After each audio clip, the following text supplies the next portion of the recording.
Hello, I'm Curt Whitesell, and I want to welcome you to the coolest and most informative podcast in the Westfield, Indiana area. What's Up Westfield?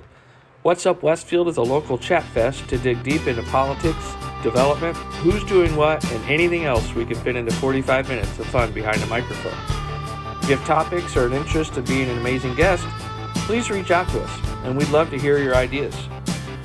Today we are online for our February edition, and my awesome guest today is one of Westfield's standout men and community leaders.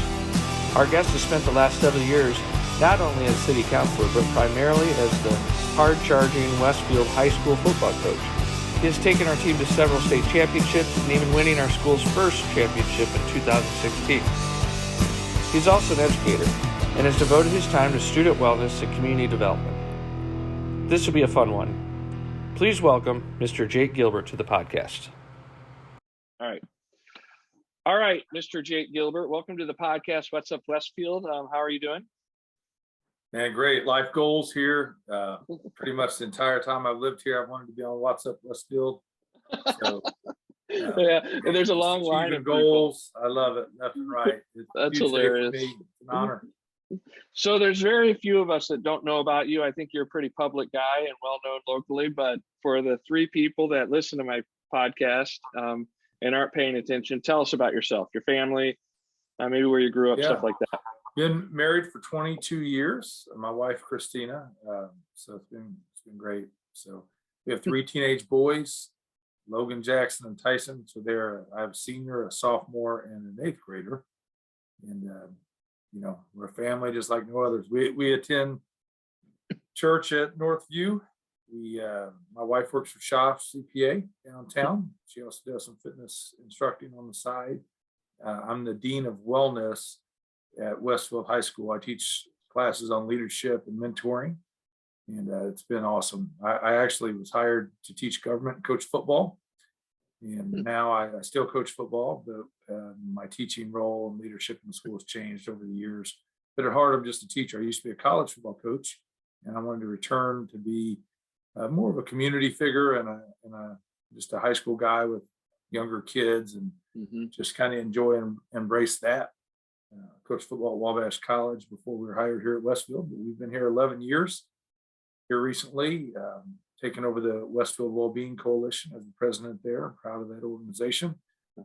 I'm on the city council, working on becoming proud there and doing some good things. And I'm running for mayor in the 2023 election for the 2024 calendar year.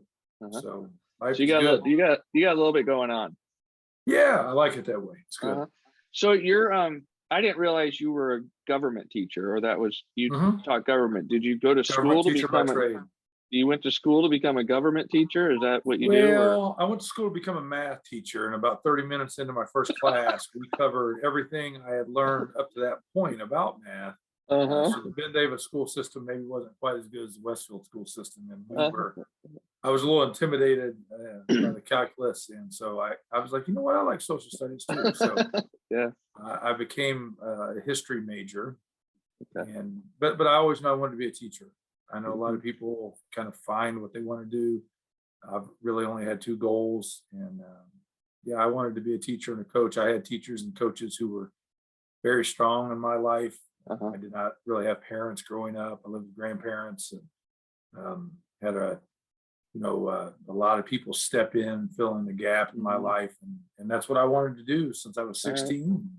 That's kind of how it came about. Did you say you went to Ben Davis? All right, so you're a West Sider, huh? West Sider, yep. All right, I come from a long line of West Siders, so I can relate. So good. There's good stuff over there. Ben Davis has good math programs.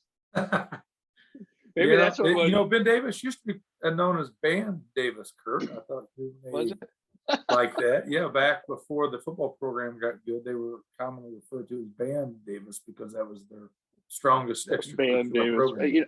Drumline. So I can't.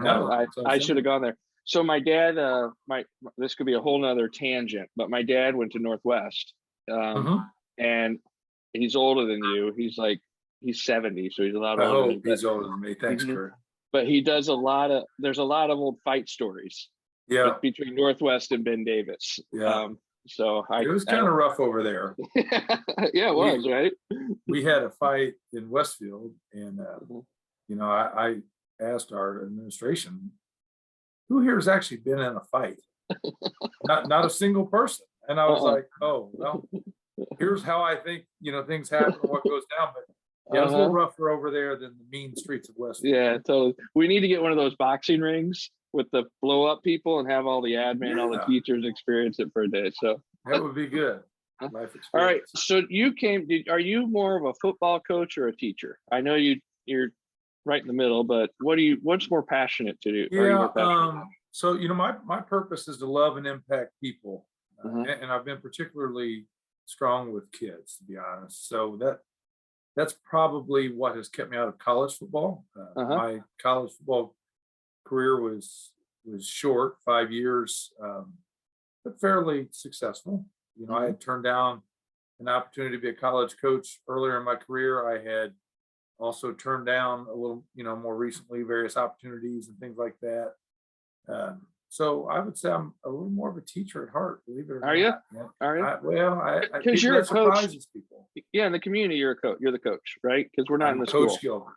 Yeah. Which I would tell you that you kind of get typecast as a coach, right? And that's okay, because I think it's a very honorable profession. And when I die, bury me with a whistle around my neck. So I have loved being a coach. But I believe that I can offer more than that to our school and community. And I've always tried to not mix per se as much, because I want the kids who have me in class to see me as a quality teacher, not just, oh, he's the coach. So I have to earn that respect. It may be an uphill battle too. What's that? It may be uphill too, even at that point. Well, the more successful you are as a coach, then hey, the more that your image is associated with that, which again there's nothing wrong with that. Yeah. But on a little more intimate level, if anyone interacts with me differently, I want them to get the best of me in a different fashion. Sometimes with the Wellbeing Coalition or with city business, people have no idea I'm a football coach. And I don't tell them. Okay. But it happens a lot more than you might think. Really? So I would never imagine that happened. Okay. Well, it happens. When you start yelling at them and make them doing up downs and stuff, is that when they catch then on? They get the picture like, hey, you seem like you've done this before. Yeah. Yes, sir. Yes, sir. All right. So you won a championship. How awesome is that at Westfield? How cool is that to get? It's the first championship, right, for Westfield? State championship? No, our cross country teams had won state championships. In football. In football. In football, yeah. We had been runner-up under Dick Parker in 1992. Okay. So we have, as a school, gone 5 times to state. Now we've gone 4 in the last 9 years, so it's been a real blessing. We've been here 11 That's a pretty good run. Yeah. 4 and 9 is pretty good. Yeah, we've won 6 sectionals, I think, in 9 years, and when we, it's just been such a blessing, and things have exceeded even my expectations for how good it could be, and it's been an amazing journey to be a part of. So when what happens when you win a championship? Obviously, you got a huge team and a huge staff, or other coaches, and there's all kinds of schools. But personally and professionally, what happens to a guy that finally wins the state championship for the head coach? I mean, is there an onslaught of attention? Is there recruiting? What happens that we don't know? Yeah, there's some of that, but just the biggest thing. So winning a championship is great, and I've been to several other championships even outside of Westfield and all those kinds of things. But when you're kind of the first, first when we were a big school, so forth and so on, you really expand the vision of everybody around you. And so all the years that people sit in mediocrity, sometimes waiting for a leader to succeed and just change the narrative of where they are, they don't even realize what's possible. And so when you come through and the culture changes and the results change, people just view things differently from then on, and it leads over into other areas. So I would like to think if we've done anything by winning that we've inspired confidence and belief that, man, Westfield's not like Carmel's little brother. We're Westfield. Yeah. So do you remember the show Friday Night Lights? I bet you you feel like you live that show probably. Is there like Yeah. a buddy Lindback locally that called you and it's like, here's a car, here's a house, that tried to bribe you and stuff? Does that happen? No, you wouldn't take it. The public school system route, that's the thing, like all my college buddies I used to coach college football with, those guys are all Division I coaches now. And like Tom Allen from IU is a good friend of mine, and he and I coached together in high school and college football, so we knew each other before he was Tom Allen and all right, and all that stuff. Yeah. And I was like, Tom, you're literally a millionaire, and I'm still supervising B. You're not. And so I've got bus duty today. So the public school system is not really the lucrative approach. Yeah, of course not. Yeah. People are like, what do you make? And you have to say, well, I make a difference. They're like, oh, you make about 40,000. Yeah. But no, it's good. We did not get any bribes or incentives or any of those cool things. I mean, when you go to a bar, do you get a free drink because you're the man? I mean, do they? We need to work on this. That's where I'm going. Well, I don't drink, so I haven't really been in a lot of bars. But a Coke. I'm hoping if just one time I could go into Greek's Pizza and the owners be like, you know what, you've got pizza for a year based on the success you've had. So I'm holding out for that prize. So if you were the band director, no question. Question, the band director. I'll pass that on to him. Yeah, would you? Mr. Mook knows, yeah. All right, so here you are. You're killing it as a coach. You're a teacher, loving it. And then all of a sudden, you announce that you're going to become a city councilor. When you started thinking about politics, was being a city councilor what you wanted to be first, or why did you become a councilor first? Or why did you even do this? Yeah, so I had told you I've only had two dreams. I mean, I've always wanted to be the best football coach in the state of Indiana, but then I've also had major dreams surrounded by just leadership politically.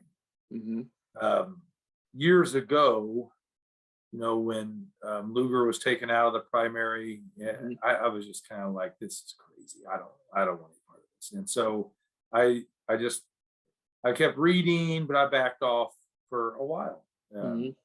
And that was okay. So I kind of went a little more full into football at that time.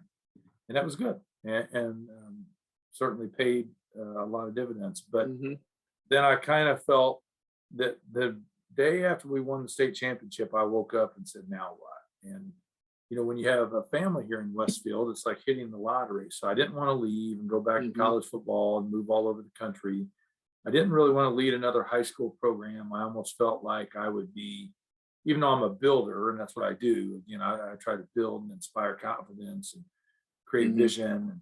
But I didn't really want to do that and then come back and go against Westfield, so I didn't, I would never want to do that. And so I was like, well, what options are there? And I decided, it's time for me to get involved in my city more. And so we took a trip to DC. So when you ask, what did we get anything from the state championship? Well, our parents in our program had gifted us some money as a thank you.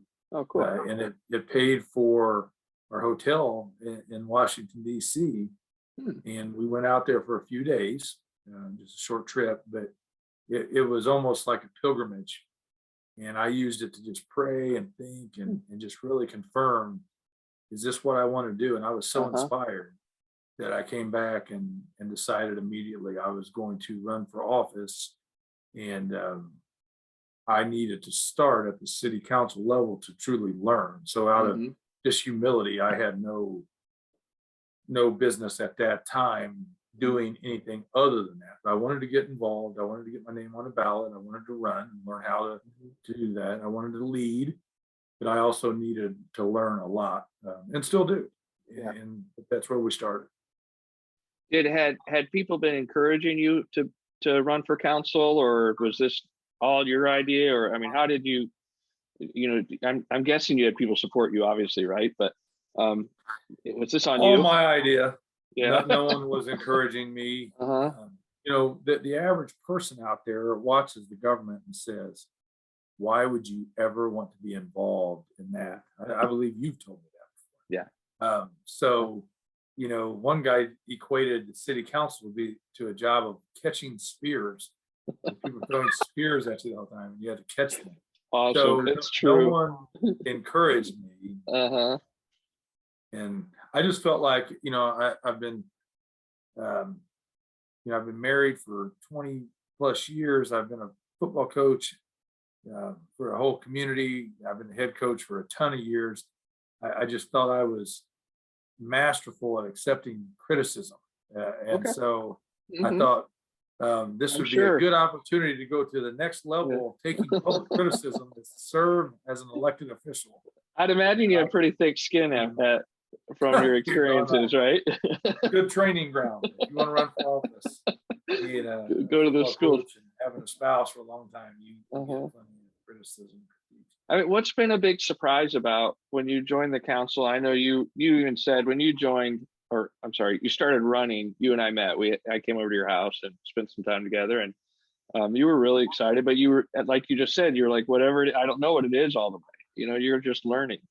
And what has been a surprise over the last couple of years, or what's been something big that you had no idea was involved with it? Yeah. Oh, I think the progress and the victories just move so much slower than the private world. Like in your business, if you want to get something done, you make a decision, you go with it, even if you have a board of directors or whatever. I mean, things are a little more time sensitive, but I do think to prevent tyranny, the way our government's set up with checks and balances, so forth and so on, we do not, we're not always the most efficient structure. Well, even on the local level, it's been different than what I anticipated. So it's been rewarding. I've learned a ton, but I'm sure what I expected it to be like is not exactly what it's like. And it's been good for me as a leader because the things I've led in general have, we've united people and we've gotten people rowing in the same direction. We've said, hey, be you, but align with us. And here's the goals and here's the vision, and let's go find a way. But that's not always been the case with this experience. And so it's challenged me to be a better leader. It's challenged me to learn to lead from the middle as opposed to leading from the front. It's challenged me to check my ego at the door and be humble and really listen to people I disagree with and try to get all of the information. I'm a gut thinker. I'm decisive, but this has helped me grow in terms of just being more detailed in reading, detailed in listening, taking more time with discernment. And so, those have been the rewarding things out of that, as I believe I've grown. And I do think, I've always been grateful for whoever has filled these roles. So I've always believed it's important. So I'm still honored that people would choose me. And, I take my job very seriously and want to do the best I can. And I know people may think we're up there just flippantly making decisions, but I work hard at it and think every decision I make and try to make decisions based on principle and, doing what's best for Westfield, regardless of what my friends or special interest or anyone else like that may think. Do you enjoy the topic and the conversations that you're dealing with? I watch them because I think it's cool, all the real estate and all the development and stuff. I know you deal a lot with the finance. Do you enjoy those new conversations? Is that cool, that kind of business to work on? I don't know if joy is a good word, but you hate it? No, I don't hate it either. I love challenges, Curt. And I love creating solutions and building things together in team. Like those are things I like. So I enjoy any challenge where we work together and come up with a solution. So whether that's about zoning or finances, That doesn't matter as much to me. But if you're asking me what part I enjoy, Yeah. not like, oh man, I love spreadsheets. Gosh. Yeah. Well, I haven't looked at one in years. So reading ordinances with all this TVs. lawyered up language. Oh, I love that. No, I wouldn't say that. It's more about. But you do enjoy the process, right? The figuring out a do. solution. Okay. I do. Mm-hmm. That part What- I do. What are a couple topics that you do find it? What's close to you, like as a, I don't call you your politician, but what are Yeah. some things that are important to you as a counselor? Well, I'm a people guy, so Mhm. anything that has, the more direct impact it has on an actual person, Mm-hmm. I'm about that. So that's I'm passionate about those. So if we're saying, hey, something has to do with like creating better systems for mental health and taking Mhm. care of our police and fire or whatever, I'm just passionate about people. Yeah. But then secondly, building a future. So we've pretty much committed to being here. So what do I really want? I want this to be the best city out there. I mean, not just in Indiana. I mean, I want this to be an amazing city where people thrive and kids want to move back and in-laws want to move to. And I do love the city. And so I enjoy the prospect of building the best, just like we have tried to build the best football program. Mm-hmm. Well, when we got there, that's not exactly where we were, Yeah. And over time, we've tried to build the premier program in Indiana. We're working on that still. Mhm. I want that for our city. Yeah. I think it's all doable. I think we're on the right track, though, don't you? I mean, pretty good. Pretty good. I think people mean the best, and that we're trying to do the best. Oh I think. yeah, I do think that. I think there's different opinions out there, but and people get personal with it and assume that people don't mean the best. I don't. Yeah. I've never thought that. People say, well, how can you talk with this person or that person? Agree with look, I think everyone just has different opinions, but they want what's best for our city. Yeah. Now we have to unite, and so we can have the synergy of getting the best out of all these people working in the same way, or same direction. But I do think people want the best. Mm-hmm. It's how about, and this is really my last kind of thing on your education. Do you talk to students, or are students engaged? Do they care about politics right now in the schools, or how do you feel like the temperature of that is right now, or what are you doing about it, or if anything? I don't know. I've always wondered that. No, I don't know that they care. When I was a U.S. government teacher and there was a hot topic per se, we tried to make a big deal about it. So, like currently the Supreme Court justice. So if I was teaching government today, be trying to lead vibrant discussions about the Supreme Court and its role and importance and why this pick matters so much. And what do you think? And what should be the process, so forth and so on. Or maybe on a local level, redistricting. It would be a topic now based on the census. So I think you can get students engaged on topical issues. There's always some kids who just love the Constitution like I did when I was a kid, but that's few and far between, to be honest with you. It's got to be hard to get their attention. I know you try to relate it to current events, but man, I mean, who cares about the Supreme Court? If I was like, hey, we're going to talk about James Madison, a kid would be like, is that on TikTok? Yeah. Otherwise,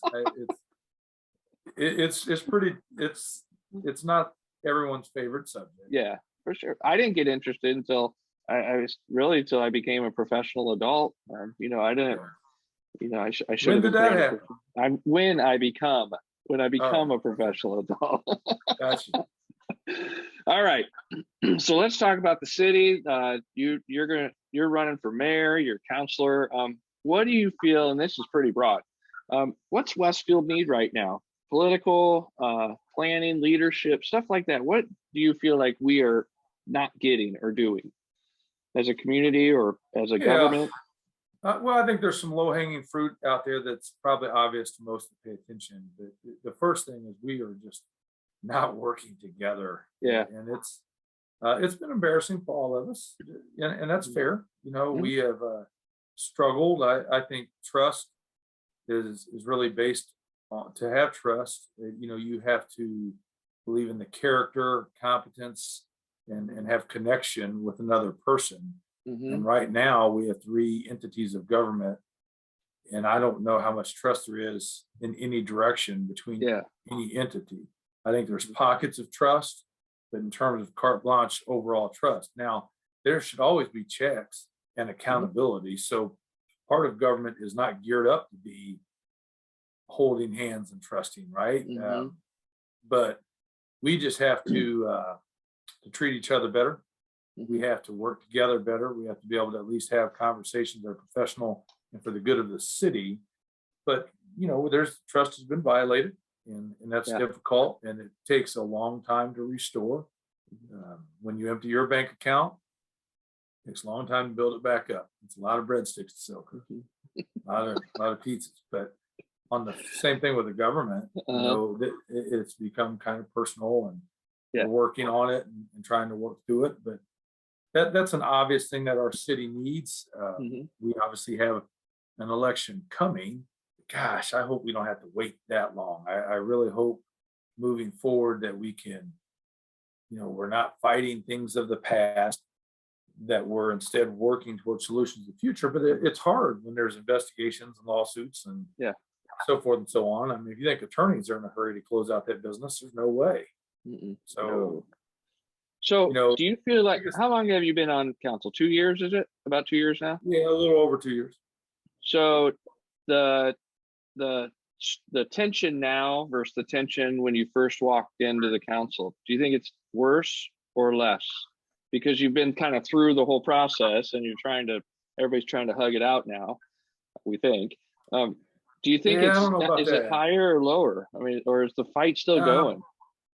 Here's the thing. So you can't paint the entire experience with a broad brush. Sometimes people see something that happens and they assume that snippet, that headline, people are clickbait or whatever, and they think that the whole experience is like this, as in the whole council hates the mayor, or that's not the case. We will have.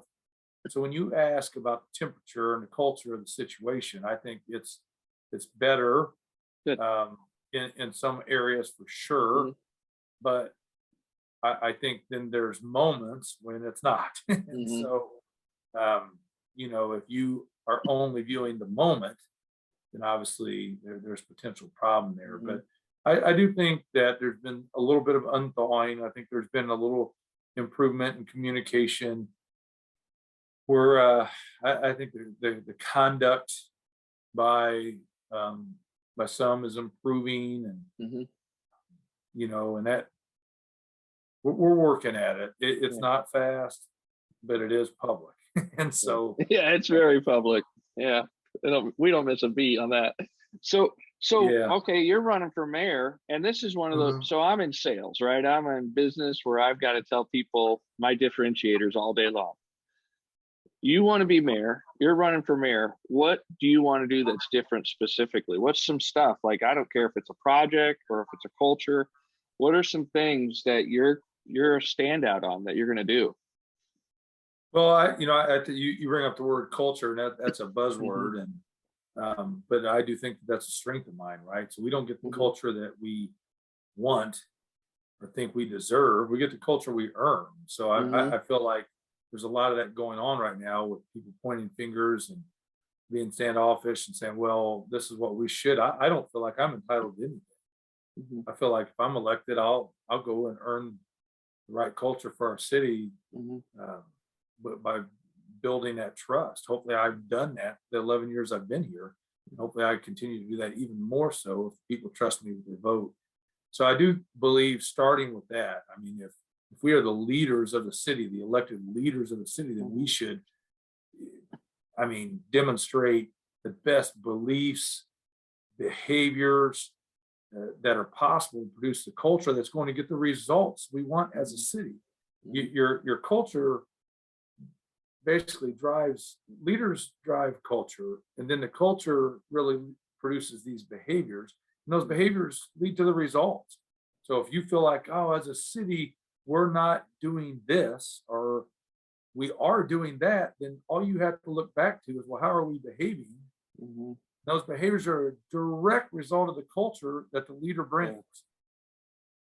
So I believe I'm an expert when it comes to building culture. So we would start with that. So when you go further with that, people want to know real specifics on wins and losses. Well, I obviously I have ideas, Mm-hmm. but the leadership is the foundation of it all. Mm-hmm. I want a great and vibrant downtown. I want more commercial development. Mm-hmm. I want more synergy and collaboration between various entities that we have that maybe aren't collaborating, whether it be Westfield and the county, but more specifically within the city. Where are those opportunities between school and library and police station and city headquarters and so forth that can help the taxpayer, and then also provide and continue to excel in what our people expect around here, which is schools, great parks and trails, and very, very safe, well-kept streets. So as a mayor, what do you think? So you said one of the things, like a vibrant downtown. What's the next mayor? I think the mayor's style or need has changed over the last 20 years, right? So what do you think a mayor can do in a Westfield to drive vibrant growth or vibrant downtown, keep the parks cool, make it just the spot to be? Well, when we use the word walkable, but it has to be the kind of place someone wants to walk. Walkable is not just terrain. There has to be a reason that you would want to walk around and look. That there are different cities that have vibrant downtowns, which means it's fun to walk and look at, whether that be the landscaping or the art. That's part of it. The visual, whether that be the ease and convenience. That's another part of it. But also opportunities to hang out, opportunities to spend your money, right? And so we want a place that's where people are rich in moments. And I think downtown can be a place that connects all kinds of people. We built Grand Junction. It's a great opportunity for this centralized point for people to meet up, meet other people, hang out as families, connect generations, so forth and so on. And if we surround that with easy ways to get there, places to park, places to walk from, be able to get there from a bicycle. Let's go specifically to that. If you become the mayor, can you fix the parking in our downtown Westfield? Well, hopefully we do some things to fix it before that election. Aren't we failing if it takes until then? 2024. It's not to be negative, but it's taken 5, 6, 8 years. So but that doesn't will mean that be that's a not focus? On its way. Yeah. Oh yeah. You've got to be able to park people to support business down there. So when you build a downtown and there's a certain level of density that you want, and you obviously want a downtown that would lure business, not only downtown business, Curt, but a downtown that's so great that the SCPs of the world, want to move their headquarters here. That's a part of it. Not everyone has youth kids playing at Grand Park. Yeah, we cannot have all of our irons in that fire. We need diversification of corporate tax base, and everybody knows that. But a downtown, like, what's that have to do with that? Well, I think it has a fair amount to do with that. If it's a great place to live, downtown certainly goes into that. And I would tell you this: I think people want to travel less and less. People are busy. People don't want to be on the road. I think it was leading this way even pre-COVID. I think it's even more so now. I think people do want to work and eat and play and live kind of in a similar area. If you look at trends, if you go to a big city, like let's say you go to Las Vegas, every little entity, every hotel builds their own restaurants and shopping right there connected, because they don't want you to leave. You don't leave, yeah. They don't want to leave. So we need to offer great dining and restaurants and activities and events downtown that bring people there. And then we need to support that with infrastructure, which includes parking. So the parking solution can be multifaceted. It's not as easy as just build a big parking garage. But any kind of public-private partnerships we do, or any kind of outside the box thinking we do, like renting spots at businesses that close during the day, so forth and so on. And we have to be innovative. And Are you a TIF parking garage kind of mayor, or are you a private funded garage kind of guy? Have you figured out what you are? All want it to be private funded if we can get that, right? I mean, so that's an obvious thing. What I'm not is a TIF funded garage that serves the apartment dwellers. Like, hey, the public has built this garage, but 80% of the spots are taken up by these people who live in this apartment all the time. I'm not in favor of that. I'm in favor of parking that actually parks the public need. Now, if it can be cheaper to do so by partnering with developers, people that live and are own development, whether it be apartments or business spots and things like that, well, then great. I'm for partnerships that make sense for the taxpayer. Are you from an economic development standpoint, do you think there's some stuff we're missing out on, not chasing, from your viewpoint? Or do you think, are there some things you would like to be able to grab onto and chase after that you think we might be missing? Maybe that's good. It's easy to assume, right? So for years when I got here and was paying attention early on, the word was, well, Westfield won't play ball with abatements and so forth and so on. And so no one brings their business here. It's a place where you live, but you don't work, so forth and so on.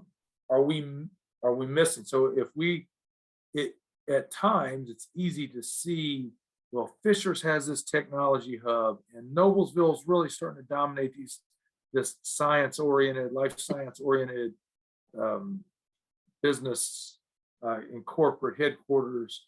Okay, we have Grand Park, but like what else? Advanced manufacturing. I think we could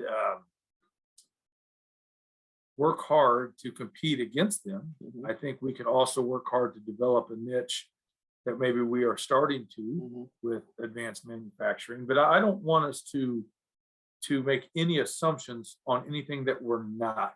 I don't like when people do that. They put limits. I think the only boundaries we have are the boundaries we draw. If you would have thought that SEP would have moved here from Carmel 10 years ago, no one would have believed that. So I think we have the capability. I think we have to be a little bit patient. I think we have to compete hard. I think we have to be realistic about that.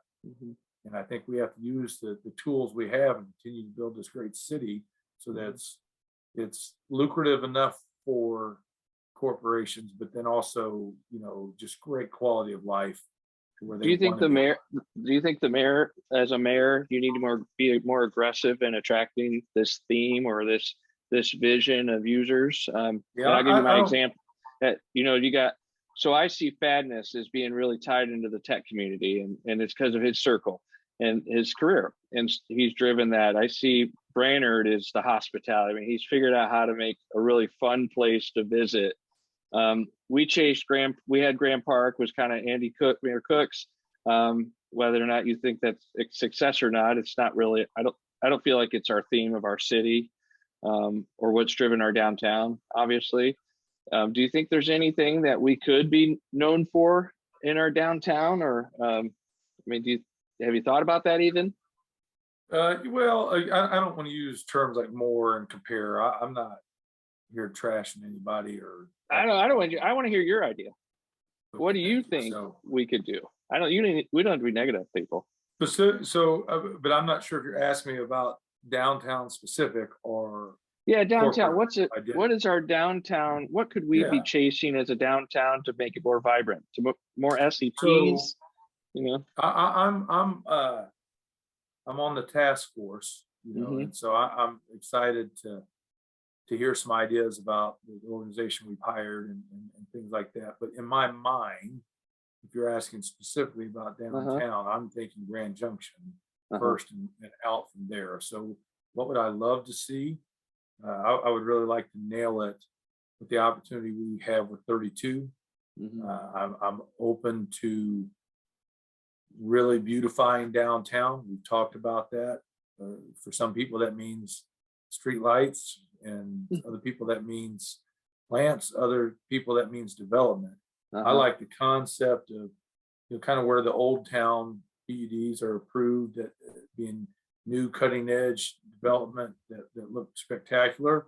That over in the Park Street area, like where Greeks is, I love the concept of kind of what like Zionsville has, of more mom and pop villages and shops that are cool and unique and not corporate looking per se, and then having users live in between and around, right? I think that's a very tangible opportunity for us to build. And then from there, other places where people maybe congregate. So the park's clearly a big one. The library would be another one. Ace of Bales is another park that's near. We'll see the future of City Hall and the Historical Society and ventures like that, but we would want to continue to expand so that downtown brings people, regardless of where you live. And then on the outskirts of that, there may be opportunities there. Obviously, the Grand Millennium PUD, the 31 frontage, where we can, build corporate, get that 3% tax rate. But then also that'd be a great place for people who they want to work there because downtown is accessible. That's a unique opportunity for people that want to set up shop there. It used to be all about the 31 frontage, but workers today, that they may be less concerned about that. I mean, I'm sure the owners want that visibility, don't get me wrong, but what a perk for employees to be able to get to downtown on their lunch break, or right after work, things like that. Yeah, so they're thinking a lot more than just the company's success. They're thinking about the employee success. And so a city can capture that many times. If you go to some places that are 20 years past us, older than us, that have been doing this, it makes sense. You see that. You see the workers downtown. It's not a major city, but you see them at lunch going to the Greeks pizzas or the Chibas of the world. So I think that's cool. We have a lot of opportunity for that, for sure. I think a city our size, what we can't miss here, we have grown, and we have an opportunity to really reach our full potential. And what does that look like? I think that means excellence in any endeavor we want to try. Grand Park, we want that to be unique and amazing and the best out there. We want this awesome downtown. We want an amazing culture when it comes to our business community. We want elite schools, great trails, all these things, public safety. Okay, so we want to reach our full potential and really be a lead in all these areas. But then we still, if we can maintain this town feel and this intimacy of smallness, not small-minded thinking, but just a culture of intimacy where, hey, we care about each other still here. Like the high school still matters to us. Downtown, we want it to be clean and matter and look great. We're not going to tolerate, tearing up our stuff. We love it here. This is our home. We want all these little businesses, we want them to succeed. Guess what? We do dine to donates, or when, we want that. When we were under COVID, I gained all kinds of weight because our family wanted to support local dining. Just you need all that Greek's pizza, brother, too many times. So now we love that food, sure, but we love our city and the people. We want to support each other. We can maintain that level of intimacy and support, but then still also become just elite in the way we do things. Yeah, no, for sure. All right, so my three, or I've got like these questions here, but we don't have time for a bunch of them. We're at 50 minutes already, next, so that's pretty good. One thing, and you kind of ran through some of my questions with your last answer, which is great. So I appreciate that. That's what I wanted. So, all right. So what's next? First of all, for your mayor run, what you've got a couple of years left, or a year and a half left, right? For the election. What do you do for the next year and a half? What's your effort? A whole lot of listening and learning. I think we hear from some of the same people over and over. And the happy majority out there never really shows up and talks. Yeah. Sometimes the only people you hear are the people that are complaining anyway. Yeah. I never assumed that that's how everyone feels. So, you know, I believe I'm supposed to serve everyone here. And so Yeah. I listen, and then I have no problem making decisions.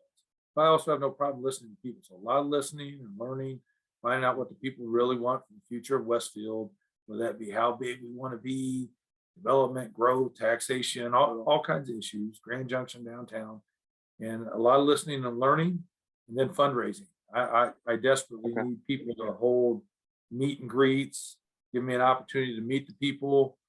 I need, you know, Curt Whitesell to donate like $100,000 to my campaign, and then I'm good. Right? Have you done that? Have you started doing that? Have you started fundraising like like working that yet? Do you like that Yeah. side? You mind that? Yeah. Yeah. Do I like it? No. I love asking for money. Come on. I'm not real.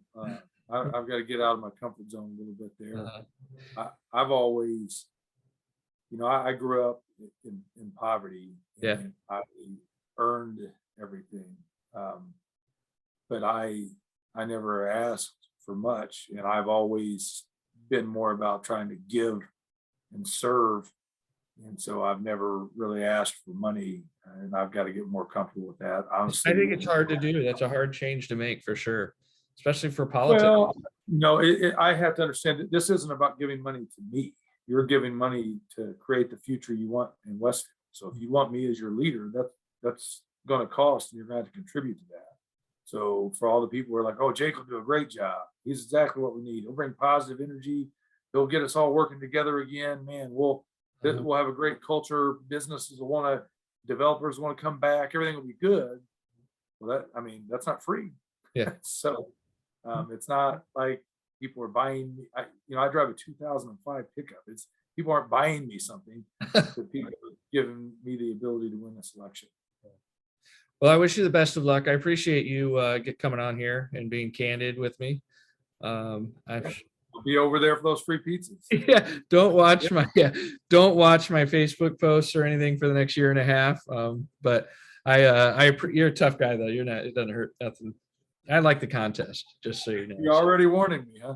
Well, I like it. I mean, listen, I've never. I think everybody gets a fair shot with me. Nobody gets a free ride with me. I think all of you, everybody that's going to run are great people. I mean, it's great people that intend well. Everybody's got their own little difference though. And I think that'll be fun to see who gets it. And I think more than ever, this is the most important time for our city from a mayor's standpoint. I think we really, really need a dynamic future, forward-thinking mayor. And very much at a crossroads, really. Yeah.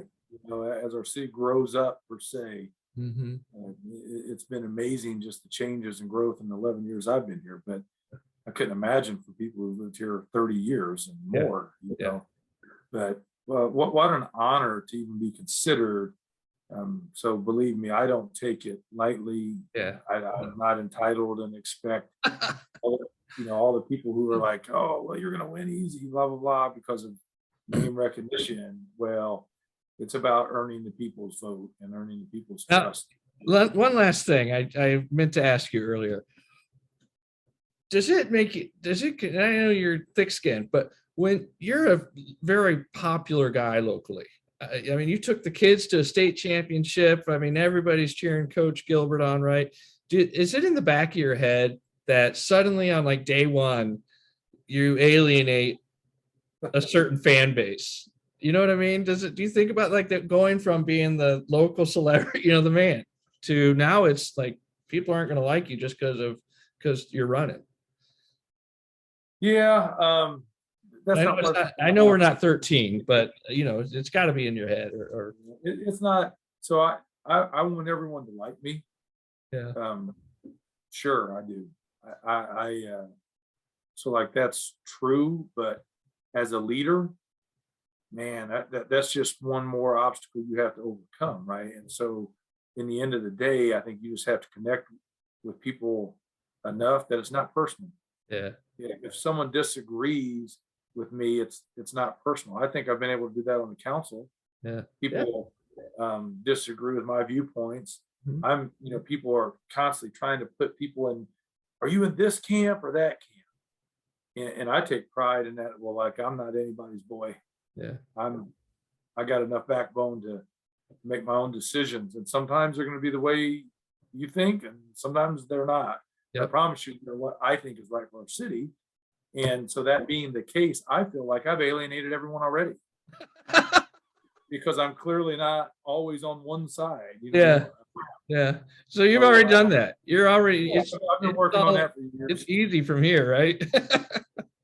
Well, I think you're doing great. I mean, you're a popular guy, and I appreciate you wanting to do well for the city. I really do. And I appreciate that you're giving it your all. So good luck. Thank you. Good luck. All right. Well, thanks, Coach.